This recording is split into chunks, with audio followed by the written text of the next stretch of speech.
All right. Good afternoon. Welcome to the City Club of Cleveland. I'm Lee Fisher, President and CEO of a national organization called CEOs for Cities, but much more importantly, a longtime member of the City Club. 154 years ago, Charles Dickens, in A Tale of Two Cities, wrote these words. It was the best of times, it was the worst of times. It was the age of wisdom, it was the age of foolishness.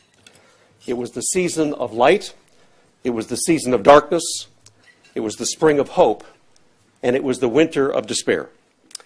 Those words could just as easily have been written today about the two alternate realities of today's America. Today is a tale of two futures.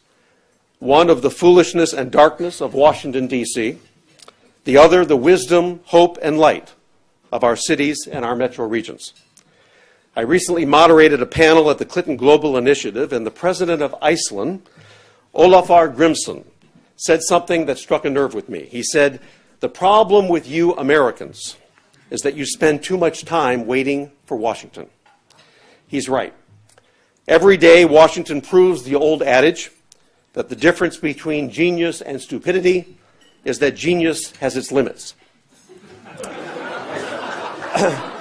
Today it's my privilege to introduce someone who's not waiting. Instead, he's working in our own backyards, on the field, in our cities, in our regions, where the rubber meets the road, the ball meets the bat, and risk meets results. He understands better than anyone I know that cities and metro regions are the revolutionary new ground game. Bruce Katz is the Vice President and Founding Director of the Brookings Institution Metropolitan Policy Program and co-author of the exciting new book, The Metropolitan Revolution. I had the privilege of working with Bruce when I served as Lieutenant Governor and Director of the Howe Department of Development, and I'm very excited that in just 4 days, Bruce will speak at the CEOs for Cities National Conference, where 300 leaders from 75 cities will hear the same speech. You are about to hear from Bruce about a revolutionary team of change makers and disruptors who are defying expectations, fixing our broken politics, and bringing our wild card economy into postseason play. The roster of its players include people like Mayor Jackson, Mayor Plisquellic in Akron, County Executive Ed Fitzgerald, Dave Abbott, Ron Richard, Brad Whitehead, Rebecca Bagley, Ned Hill, Dr. Luis Proenza, Hunter Morrison, Jan Roller, Peggy Zone Fisher, I'm going home tonight, John Begala, Jennifer Thomas, Terry Francona, Nick Swisher, and Jason Giambi. Yes, if Bruce Katz knew about the Cleveland Indians' revolutionary ground game, he would have written about them too. Ladies and gentlemen, and our broadcast audience, Bruce Katz.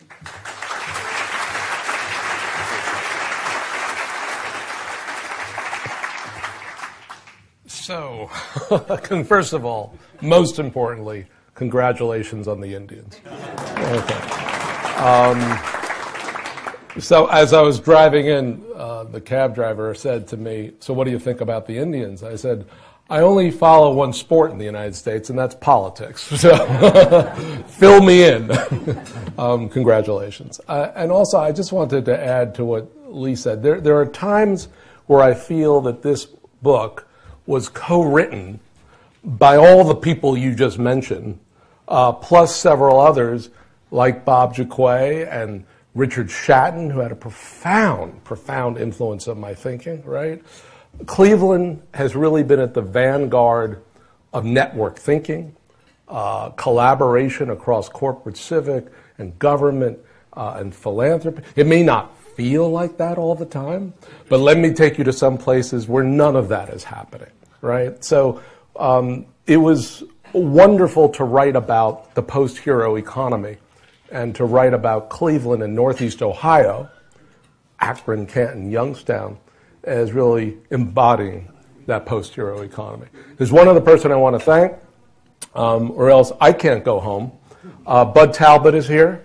He is the father of my boss, Strobe Talbot, but he's also had a phenomenal impact. And also David Beach is here. I mean, talk about impact in this country. Let's start with some sober news. But I think it ultimately will be exhilarating and liberating. We are living in a pivotal decade. We may not know that at times because it's hard when there's so much disruptive change and volatile change, but it's pivotal. And it's pivotal partly because it's the aftermath of the Great Recession. There's very few recessions that are called great, right? We still have to make up 10 million jobs to make up the job, or grow 10 million jobs to make up the jobs we lost during the downturn and to keep pace with population and labor dynamics. But we have to grow better jobs. We had 80 million people in this country in poverty and near poverty in 2000. Today, 107 million. A quantum leap in one decade, not just because of the recession, but because of collapse in manufacturing in the early part of the last decade and the radiating effect that that collapse had. Now, in theory, what we should be talking about is the shift of an economic growth model, a vision of an economy that one pre-recession, a land of bad habits, an economy characterized by consumption and debt and financial engineering, right, to an economy where we go back to fundamentals. What made Northeast Ohio great? An economy fueled by innovation, yes, idea generation, but also manufacturing and entrepreneurship. An economy powered by lower carbon, so we can be at the vanguard of the next industrial revolution. An economy that is driven by exports and foreign investment and global engagement and immigration, because that is the future of America. And if you build that economy, guaranteed, it will be rich with opportunity. Now, also in theory, it would be good to have a national government to help stimulate and guide this restructuring. But we have a minor challenge. I was telling some of the folks at lunch, I turned on the television last night in a hotel in Boston to see Senator Cruz read from Green Eggs and Ham, and I was wondering whether I was having an out-of-body experience. So I thank him for arranging his filibuster during the book tour in the Metropolitan Revolution. But there is a structural challenge that we face. It's not just a cyclical issue around partisan gridlock or ideological polarization. Structurally, what the national government does in the United States is about to shift, right? Because of the aging of the population, we are going to see, and we've known this for 25 years, right?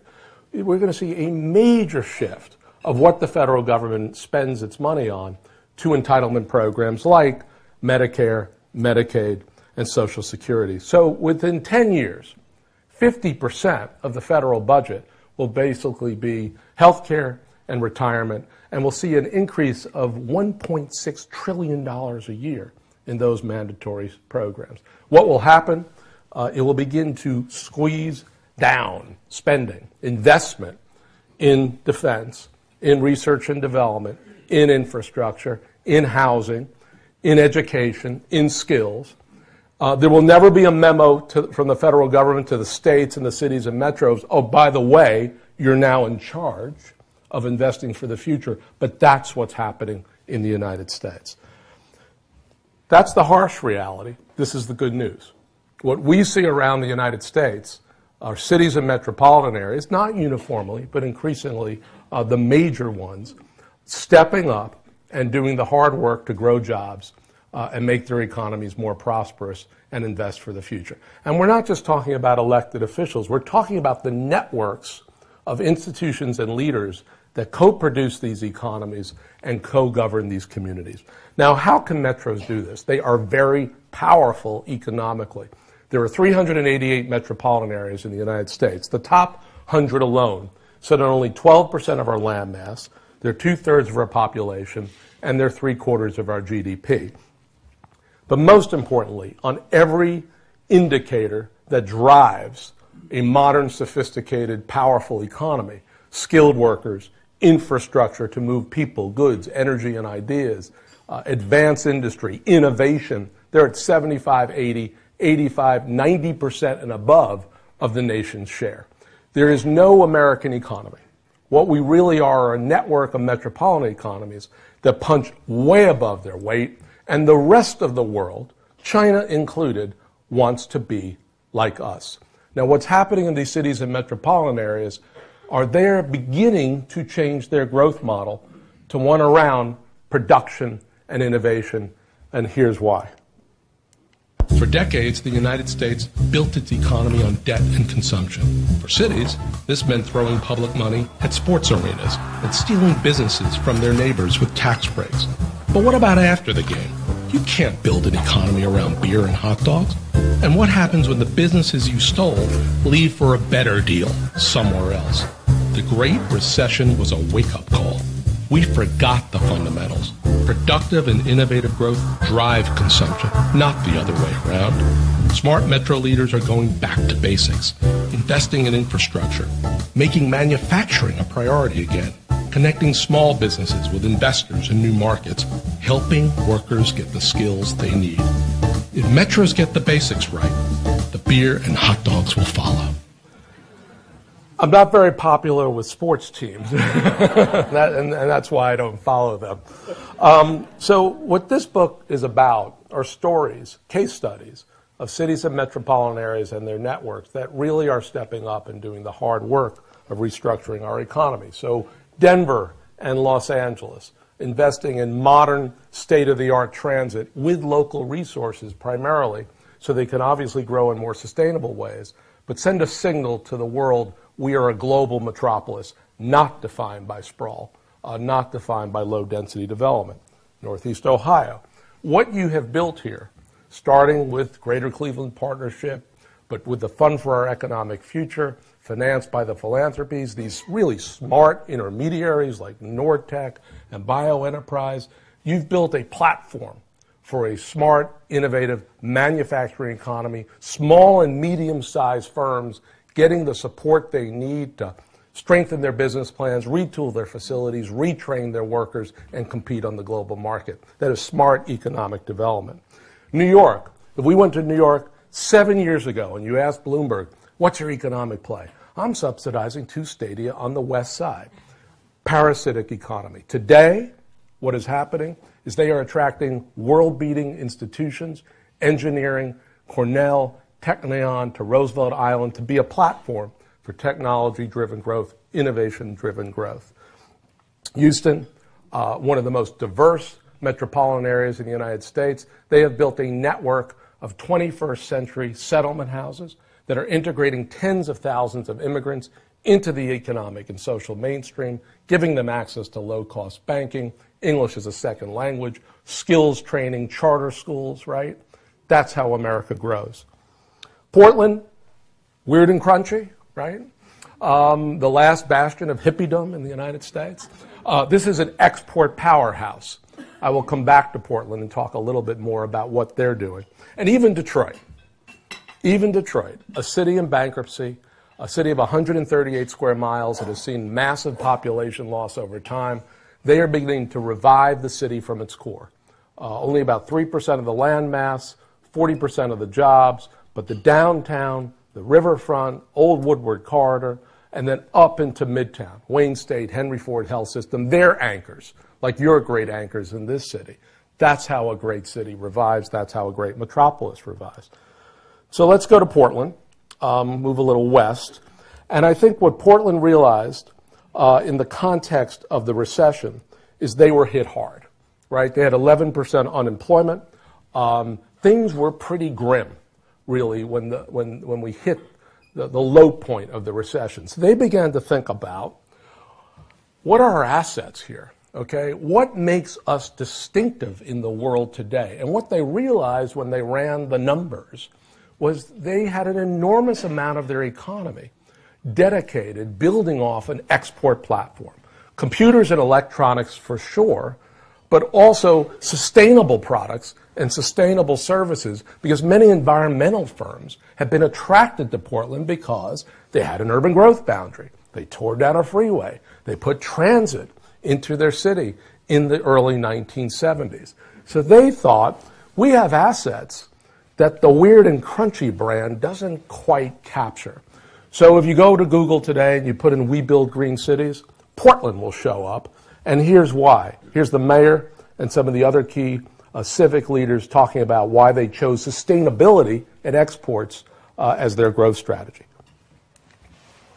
Sustainability is, as an emerging industry, the sustainable technology and sustainable services industries is a little abstract for some people, and we saw that as a competitive advantage. We know how to build cities. We have companies that do the architectural services, the clean technology, the green roofs, all the things that go into making a green city. And don't you want your city to be a little bit like this as well? What it is that Portland has to offer, and as most of the rest of the world continues to urbanize at a drastically faster pace, we think we have a package of services and goods that are going to be incredibly valuable to those economies all around the world. So think Beijing, right? Think many of the small, middle-sized cities in China, 5 million, 10 million, right? Think Sao Paulo, think Rio, think Mumbai, think Delhi. What do they need? They need what Portland has. Sustainable products, sustainable services, so you can breathe the air and drink the water, right, and live in a walkable community of quality. That's what Portland has to offer. So these are our stories. We're sticking by them, right? And we could have chosen 20 others. And what we are hoping to do is to populate this map with game-changing interventions and transformative investments all over the country, while Washington continues to be on a frolic and detour. Now, how do you start your own revolution? First, you create a network. I mean, this is very much the Northeast Ohio story, right? Because cities and metros are not governments. They are networks themselves of institutions and leaders who co-produce the economy. Now, in New York, the network around applied sciences was really the power of a mayor, a very wealthy mayor, to convene corporate, civic, and university leaders and crowdsource what's going to be the idea to help us diversify our economy. In Northeast Ohio, it really is a network of networks, Fund of Economic Future acting as a hub. In Detroit, it's sort of a loose affiliation of billionaires and millionaires. They're not quite a formal network, right? But they're beginning to act together towards one unified outcome. Then you set your vision, right? The great 20th century philosopher Dolly Parton said, find out who you are and do it on purpose, right? It's not about building the Walmart economy, because that's ubiquitous across the United States. It's about what makes Phoenix special versus Pittsburgh, or Detroit special versus Denver. What differentiates you in our domestic economy and our global economy? Well, what New York looked at when they had to go through this assessment, too much dependence on financial services and not enough STEM skills, right? You know, Columbia and NYU are great schools, but they don't really supply that engineering and technology talent into multiple sectors and industries. Portland, again, realized we're an export powerhouse and we can export the clean economy, because that's a very large economy that the rest of the world wants. And Detroit, again, found their game changer from a relatively small portion of the city and the metropolis, the downtown and the midtown, where you have your historic assets and advantages. And the final piece is find your game changer, right? It's an overused term, but if you go around the country and say to folks, what changed the trajectory of this economy over the past 50 or 75 years? What was the one or two or three interventions? Many people can point to those interventions. We know something important when it happens. So in New York and in Northeast Ohio and Detroit, the game changers are all around innovation, right? Because that is really the driving force of our economy, but they're different kind of interventions. New York City wanted an institutional platform for the future. Northeast Ohio wants to support this incredibly innovative manufacturing sector. The notion that manufacturing is the old economy is nonsense. Manufacturing is the next economy because it's infused with technology and infused with services. And Detroit, finding the spatial geography of innovation. 30 years ago, if you wanted to find the innovative economy, you would get in your car and you would drive 30 miles out from the central core, and then you would find a science park with corporate campuses that were isolated because they were focused on inventing in secret. Today, because of demographic preferences and talented workers want livable, walkable communities, but companies want open innovation. They want to operate through the synergistic effect of companies dealing with other companies and other clusters and talented workers walking out of their office building and having a bump and mingle, right, where ideas are shared and new products and new services are developed. So if we do all this together, we can't completely zone out Washington because they happen to be like a crazy uncle who's your biggest benefactor, right? They just haven't checked into the real world for quite some time. So you can't completely tune them out because they're sending you checks every year. But if we begin to invent and innovate from this level, we can change the whole notion of how our country governs itself and powers itself for the future. Listen to this. From an early age, we are taught how our nation is supposed to work. The president, vice president, and members of Congress sit at the top. Governors and legislators run their states. The rest of us take our cues from them. While states and the federal government may be part of the Constitution, our population and economic power is actually concentrated in our metropolitan areas. It's time to rethink power in America. In this century, metros will lead and states and the federal government will follow. In cities and metros, public, private, and civic leaders are helping workers get the skills they need, investing in infrastructure and growing jobs through expanded trade and investment, the hard work necessary to renew our economy. So only in America can you do this and not get your passport revoked. But that's our subtle message. We're sticking by it. Looking forward to your questions.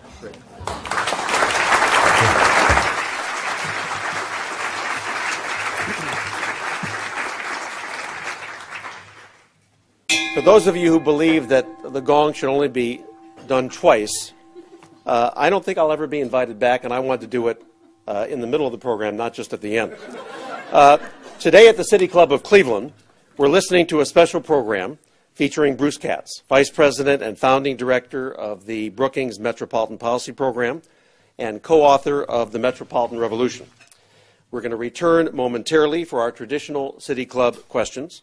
We encourage you to formulate questions for our speaker now and remind you that your questions should be brief and to the point. We welcome all of you here and those joining via broadcast on WVIZ PBS 90.3 WCPN and 104.9 WCLV Idea Stream, WTAM, and one of our major broadcast partners across the country. Broadcasts of the City Club are made possible by Cleveland State University and PNC, and our live broadcast, our webcast, is being supported by the University of Akron. There are a lot of programs taking place at the City Club in October. The City Club celebrates Hispanic Heritage Month with the Honorable Pedro Petzulli, Resident Commissioner of the Commonwealth of Puerto Rico, and Janet Puerga, President of the National Council of La Raza. Please visit our website for more information about our upcoming programs. To make a reservation or to order a CD or DVD of one of our programs, refer to the website cityclub.org. We welcome guests today at tables hosted by the Center for Community Solutions, the Cleveland Museum of Art, the Cleveland Museum of Natural History, Cleveland State University, the Fund for Our Economic Future, the George Gund Foundation, the Maxine Goodman Levin College of Urban Affairs, and the University of Akron. And we thank you for your support. Today's program is sponsored by the Unger Family Foundation in recognition of the partnership between the City Club and the Maxine Goodman Levin College of Urban Affairs, our partner for the program. And joining us at the head table, again, is Alan Unger. And Alan, you've been introduced twice, but this is my script, so stand up, be recognized.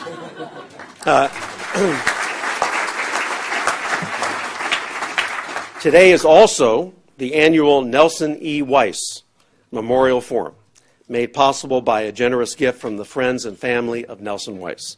Joining us today at the head table are Nelson Weiss's children, David, Rebecca, and Virginia's husband, Stephen Sidham. Would you please all stand and be recognized?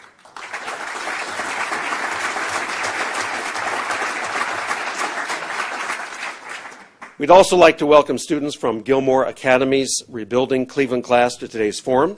Student participation is made possible by a generous gift from Pipeline Development. So will the Gilmore students please stand and be recognized?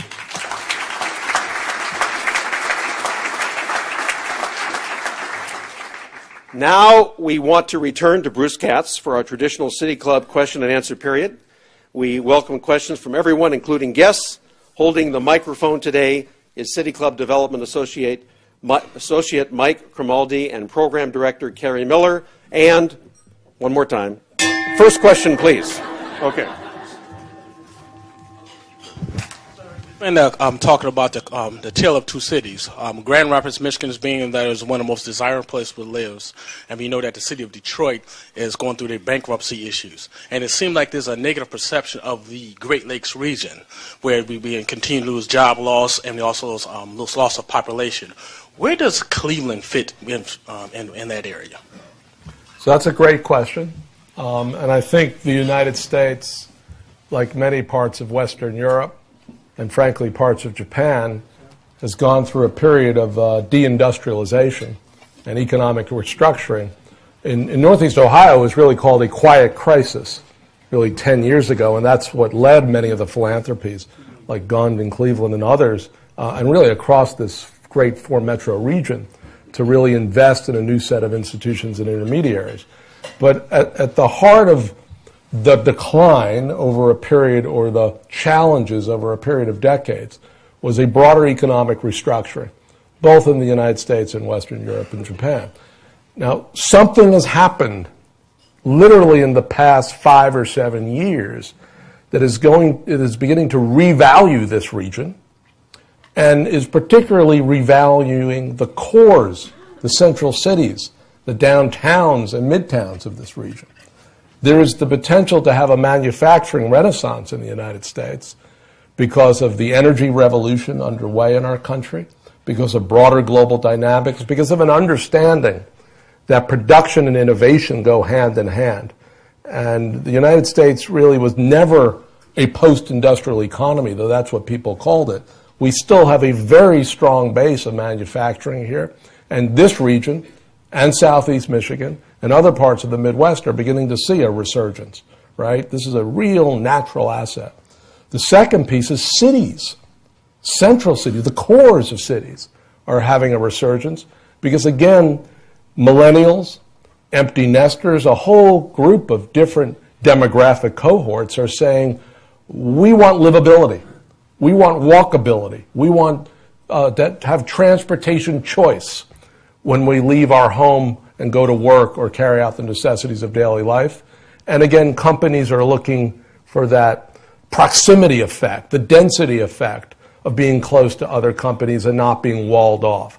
So these are big, profound forces that are playing themselves out on the landscape of Northeast Ohio and the broader Midwest. The question for the United States, the challenge for us is, how do we bring along tens of millions of people?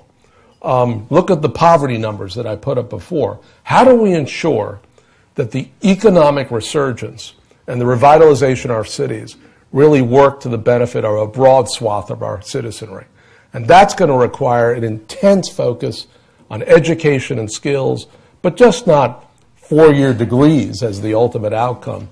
Skill, technology, computer science, what we used to call vocational education, what we used to call SHOP, right? I'm one of the people who can remember SHOP. I failed miserably at SHOP. But I fundamentally believe we've got to bring back into the United States an intentional, disciplined focus on career and technical services. So the past is not prologue in the United States, right? There's always a second act in this country. And there are big forces at play that can really make Northeast Ohio and the Great Lakes region, the Midwest, a prosperous, competitive, inclusive region.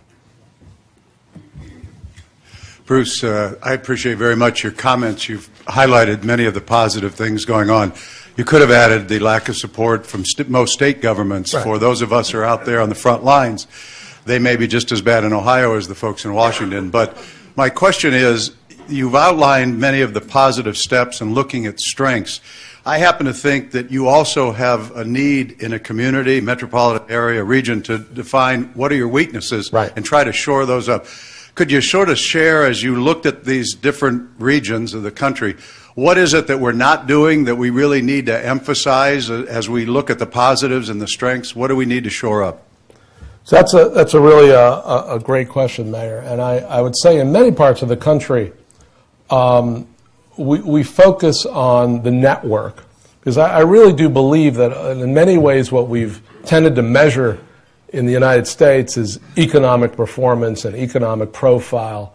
But if you're a foreign company or even a domestic company and you're looking where you might invest or expand a particular business, what you want to know is that you're going into a community where the corporate, civic, philanthropic, government leaders are really working together, particularly around the supply of skilled workers on a sustained basis, and where your cities and suburban areas and your metropolitan areas at a broader level are working together to lessen fiscal disparities, to lessen the divisions across the region. You want to be in a functioning place that is collaborating to compete. Jim Rukakis is here, former county treasurer. I mean, there are people in this room who clearly understand that in the United States, in many places, we've inherited, the British system of 13th century government, where every 5 blocks, hey, let's have another municipality and have it, rest on their own bottom, right?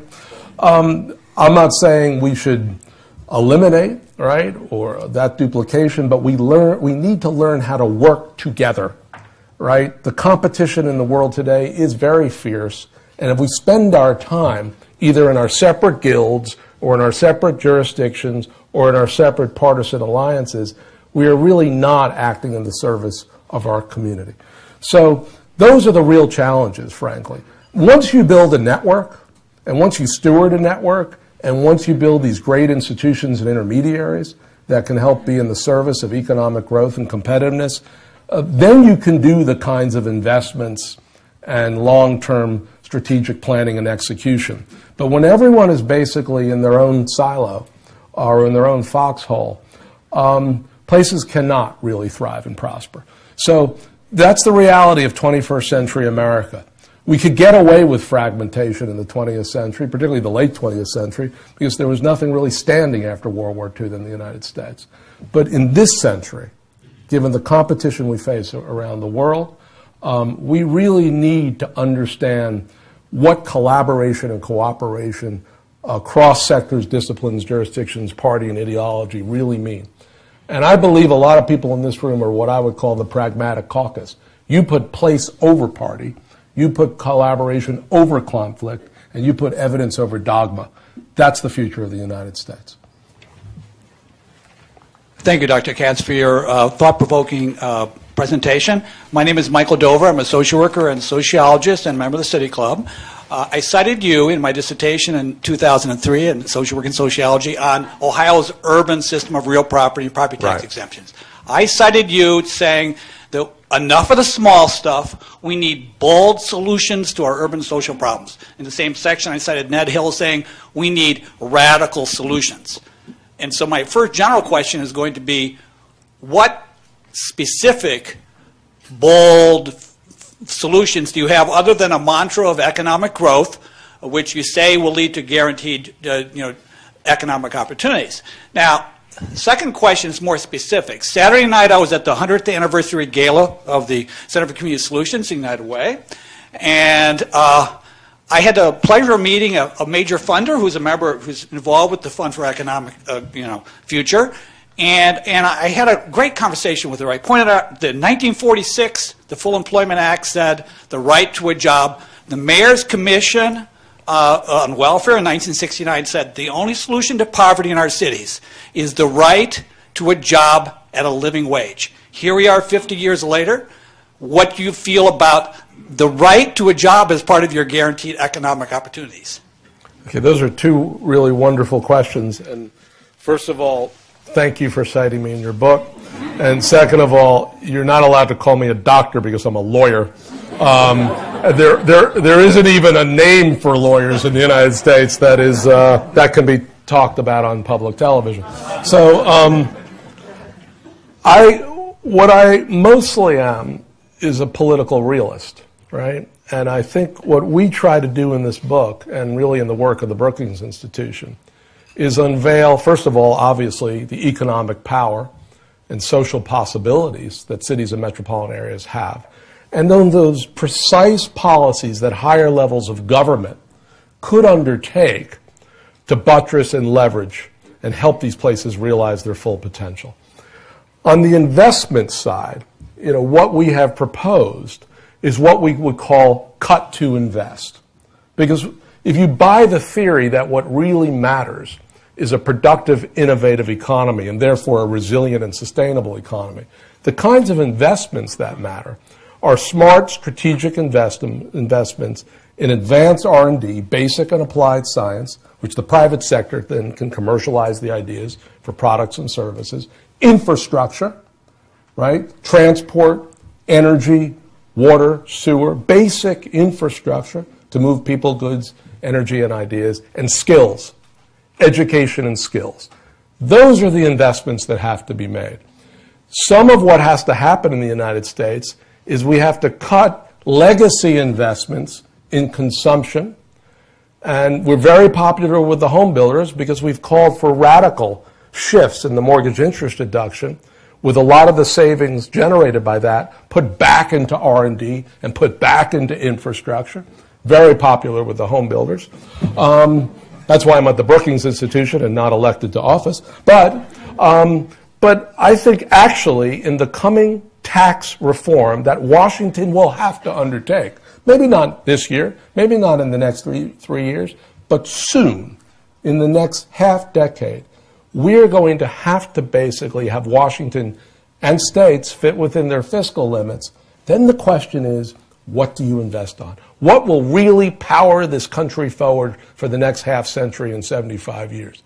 I fundamentally believe that the United States is as powerful as it is today because we have built these advanced research institutions, these ecosystems of companies and entrepreneurs and universities, right? And we've made these investments over a sustained period of time. So there are other things I would hope that would happen around tax reform at the state level, lessening fiscal disparities between cities and older suburbs where so much of our poverty is sort of moving. But from my perspective, what might be doable if we really buy into this model is the kind of strategic investments that we can make as a country over time, coupled with private and civic financial innovation, and then focus on the skills question. I mean, we really have to give our children the skills to compete in this century. Because when we look around the world, that's what our competitors are doing. And I can't imagine a more important investment to make than in education and skills. Question? Hi, Bruce. Hi. You mentioned that the next economy will need to be a low-carbon economy, yes, so we can deal with critical issues like climate change. Can you elaborate on that and suggest some of the things that we should be focused on here in Northeast Ohio? So we talk about a low-carbon economy, obviously, because, as Stroke Talbot says, climate is an existential threat. It affects all of us on this planet. We also believe that whichever country can lead the shift to a lower carbon economy will be at the vanguard of the next industrial revolution. Because when we've measured the clean economy, what others call the green economy, it's about 2.7 million jobs in this country. It's larger than the fossil fuel industry. It is more export-oriented. It is more innovation-oriented. It is more manufacturing-oriented than the economy as a whole. So we talk about the low-carbon economy, obviously because it has very beneficial environmental consequences for the United States and other countries. But we also talk about the low-carbon economy because we see it literally as the next industrial revolution. And it's a competitive world. And I don't think we concede, particularly when we see cities rising in China and in India and Brazil. What is happening in these countries is obviously the growth and the imperative for sustainability, as you saw from the Portland story before. And if we don't supply the goods and the services and the expertise and the capital then the Germans will, then the Japanese will, then the Chinese will. We will have basically lost market share of what could be one of the largest sort of burgeoning economies, super sectors of the economy in the world. So we have a little different take on this because we are really focusing on the economic consequences. And for Northeast Ohio, all I would say is that you have an innovation base, you have an incredible manufacturing base. If you begin to focus on clean economy products and services and actually create demand for those products and services through state policy, because the federal government may not be doing much of this, state policy, state procurement, right? I mean, a lot of the powers of the state and local government and of philanthropy and business can be put towards stimulating demand for these products and services. You have a chance, being this incredible ecosystem, to be at the vanguard of the clean economy. We should not allow ideological divisions over whether climate change exists or doesn't exist to stop places from understanding that there's a different green at stake. It's called money, and it's called profits, and it's called jobs, and it's called investment. You want to be at the vanguard of the next industrial revolution. My name's Omar Azem, and I go to Gilmore Academy, and it was a wonderful presentation, and you speak a lot about the network, and I'm curious what steps are necessary in building and forming these networks, and how does one go about setting up this sharing of resources and exchange of ideas at a metropolitan level? How do we make city-level leadership plausible and more impactful? And specifically speaking, as a student, how do we as students take part in strengthening the network, as the representative youth for this next generation? So. That's a great question, great set of questions. Talking about building a network and stewarding a network can sound, this is a 1970s term, like a very heavy thing. I mean, it's like, how do we possibly do that, in the end of the day, we're talking about people. I think we all know something about people, right? And we're social animals, and, so much of this is about folks in one jurisdiction taking the risk, having the courage to cross that border, right, into the next municipality or into the next county and say, we need to problem solve together here. The notion that we should allow ourselves to be parochial or provincial or hyper-local when obviously the economy is metropolitan or regional is absurd. So let's not bound ourselves by these borders. Let's create a virtual region, and let's go break bread or have a beer, with our, okay, I'm sorry about that. Okay. Have an Arnold Palmer, just keep to the, to the low stuff here. When I grew up, it was 18, so now.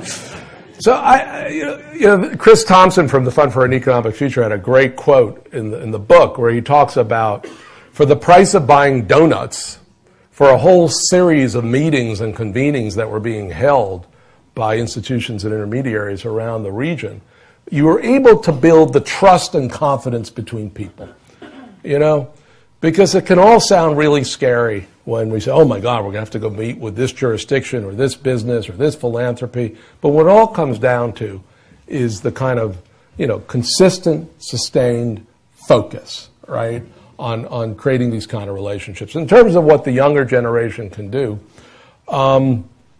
we live in a participatory democracy that goes beyond the ballot box every year or 4 years for president, right? Everyone basically has their own megaphone right now, through Twitter, through Facebook, through LinkedIn, right? I mean, we communicate.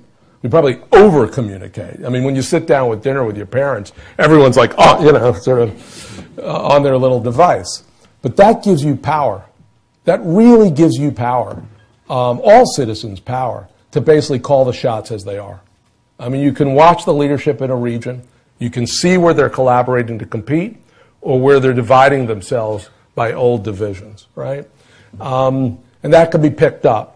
obviously, by the mainstream media and can be picked up by political leaders who are aspiring to either continue in office or run for office, and it could be picked up by many other networks. So, I find America's democracy today to be evolving in very interesting ways. It is not just about the vote. It is really about constant participation in the decisions that really shape the future of a region. And I think you and your classmates got to wait to 21. But there's a lot of education you can do in the near term. Any other thoughts or questions? Here we go. Yes, thank you. I'm Joe Mersnick from Geauga County. Your comments are encouraging and enlightening. However, in contrast to the open-ended cooperation you call for, networking with elected officials, men and women of industry, ordinary citizens, in this region we have dark federal forces at work. They're called regionalists. Regionalism. This is the new buzzword where agencies such as HUD, the EPA, and others not yet even disclosed will start telling our counties how to do things. Redistribution of population, where you can do this, where you can't do that, and so forth. So I wonder if you might comment on this spread of regionalism, such, by the way, that has just been incorporated in Westchester County, New York, much to its detriment. Thank you. I mean, at the end of the day, regionalism, just the ability of people and places to collaborate across jurisdiction and discipline and sectors and party and ideology, is really about creating more choice for people and firms. That's what it's about. I mean, it really gets to the heart of why America is such a powerful economy and such a powerful society, because we all grew up here with choices. And I think what is happening today is, given the restructuring of our economy, the shifting demographic preferences of our citizenry, we understand we need more choices. The sort of mono-choice we had from circa 1970s as our cities declined to the current day of auto dependence and low-density sprawl and all the environmental and social and economic consequences of that was not about choice. That was really about a kind of engineering of the physical and economic landscape. So I think regionalism is bringing choice back to America. In many respects, competition back. Because for a long time we subsidized highways to the detriment of transit, right? We subsidized the auto to the detriment of walking and biking, which if we all participated in would radically lower our health care expenses. So, there is a paranoid strain in American history. There really is. I mean, if you go back in our history, there is a strain. Sometimes it manifests itself as populism, so to speak. But it basically tries to stop change and impede change. And again, the reason why we are so powerful and resilient as a country is because we embrace change. And right now we are living through the most, probably, not just a pivotal decade, one of the most disruptive decades in a long, long, long time. You have to really go back to the early part of the 20th century to have this kind of disruption, technological disruption, global disruption happening at the same time. I think regionalism is a way for places and people to adapt to that disruption so that, again, in our own lives, we can realize our own potential and our communities can realize our potential. That's not to say that folks will not try to fight it, try to preserve, but it's what makes a democracy a democracy. So let the debate play out. I think regionalism is, frankly, very much aligned and attuned to the values and aspirations of most families in this country and most communities. Thank you for the question. Bruce, in answer to Mayor Plisquellic and to the student from Gilmore, I thought you did a good job of encapsulating the importance of how we collaborate to compete, right, how important that is.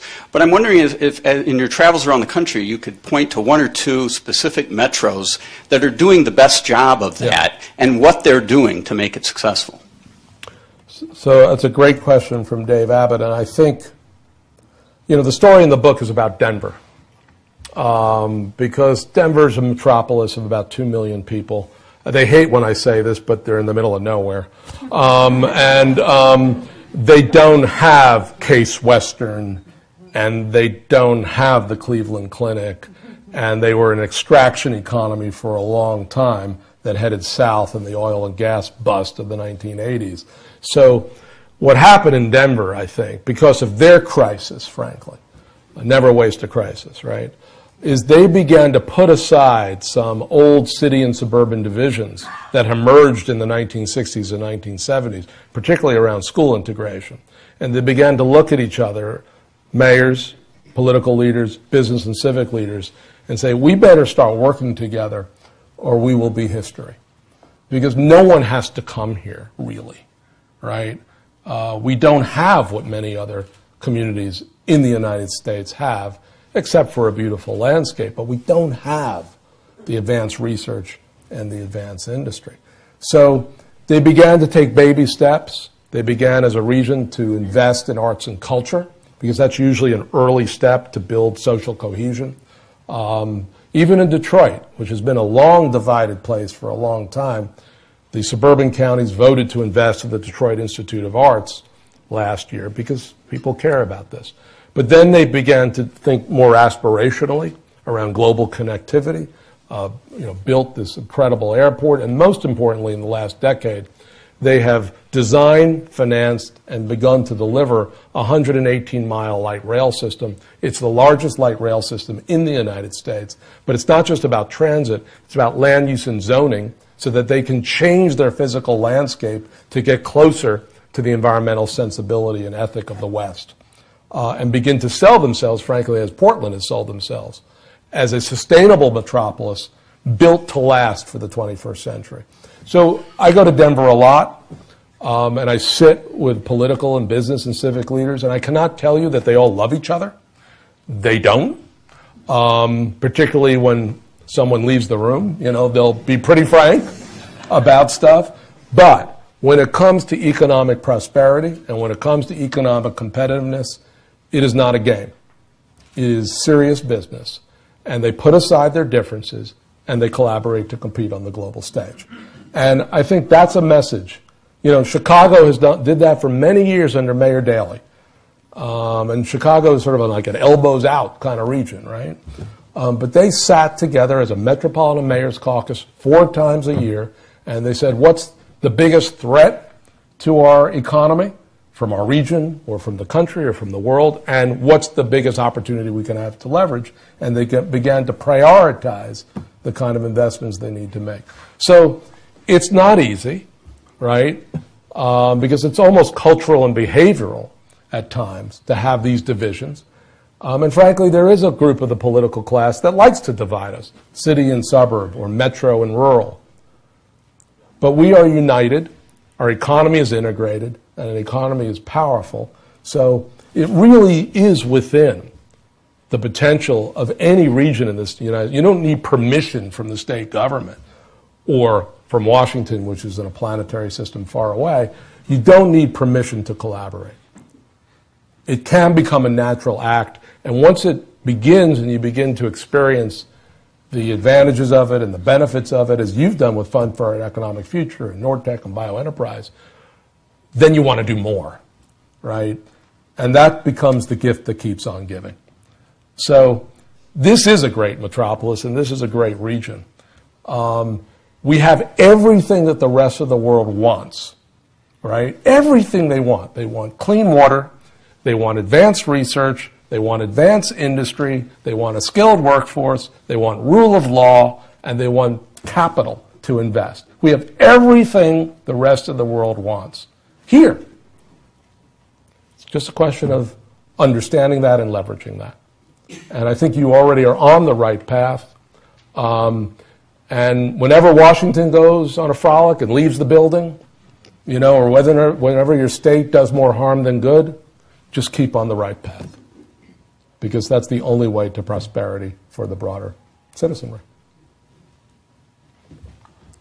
Bruce, thank you for your comments in this conversation. I'm Andrew Watterson with Brown Flynn. My question is specifically for the CEOs, and maybe this will help you prepare for next week, but what specific advice would you give to a CEO on how to engage in shaping this conversation or shaping the metropolitan revolution?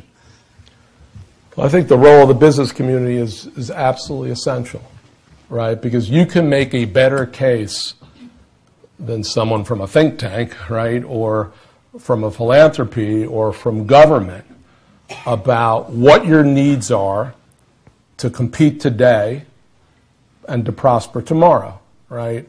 I mean, and again, it's not a rocket science. When I talk to most CEOs of companies, large, medium, and small, we need a talented workforce. We need an infrastructure that is modern and sophisticated, right, to move people. And this is about retrofit in many parts of the country because we're an older country in the Midwest. And we need this constant, sustained investment in basic and applied science so that we can begin to invent, generate the ideas, but then retool products and services for ourselves, for the country, and for the world. So, you know, there's a book out.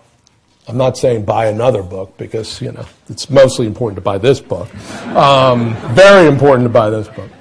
I don't get any royalties, by the way. There's a book out called The Entrepreneurial State.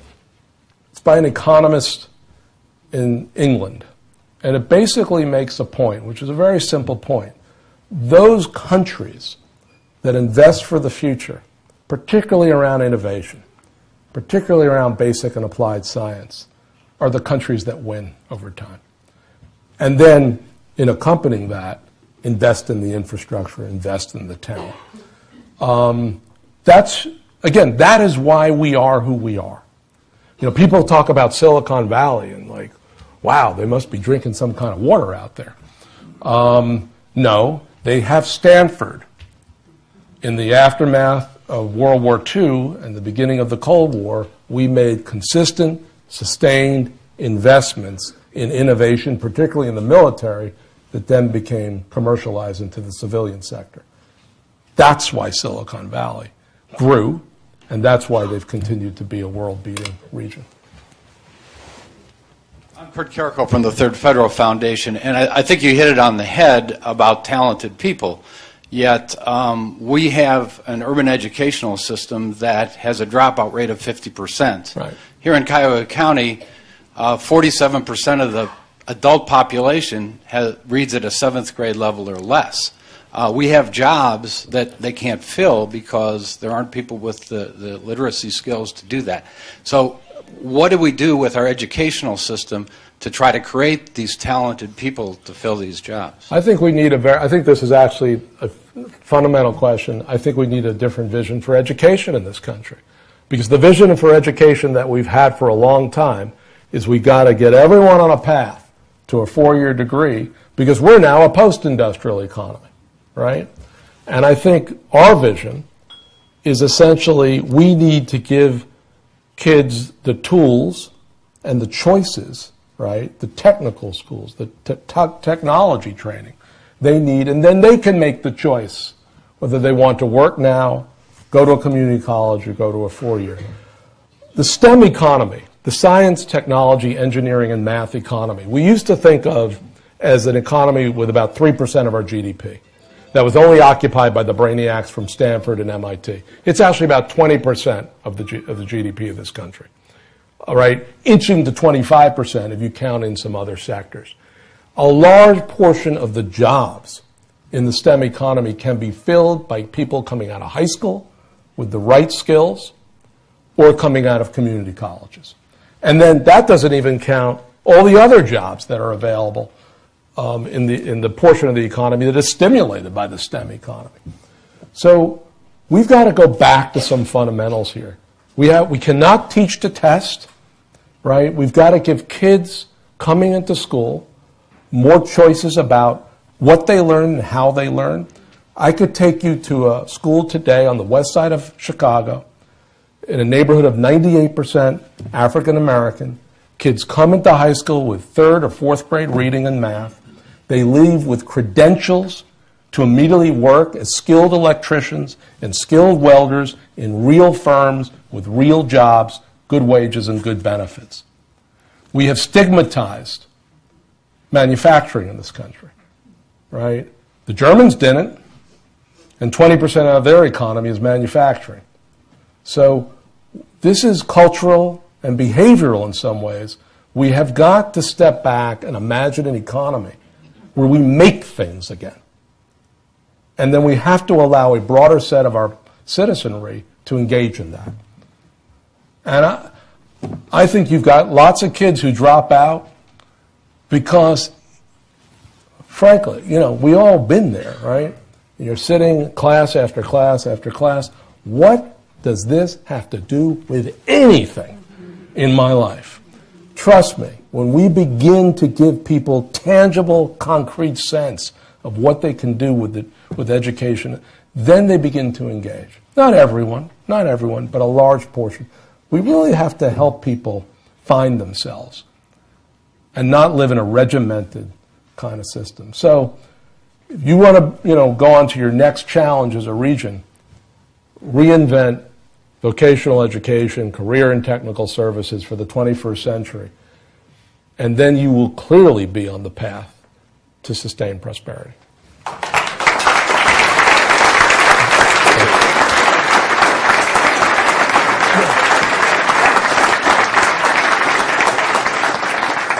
Today at the City Club, we've been listening to a Friday Forum featuring Bruce Katz, the founding director of the Brookings Metropolitan Policy Program and co-author of the Metropolitan Revolution.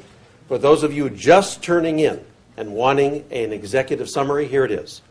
The future of America is its metro and regions. The future of metro regions is networking. The future and the key to networking, donuts and beer. Thank you, Bruce. Ladies and gentlemen, the program is now adjourned. Okay.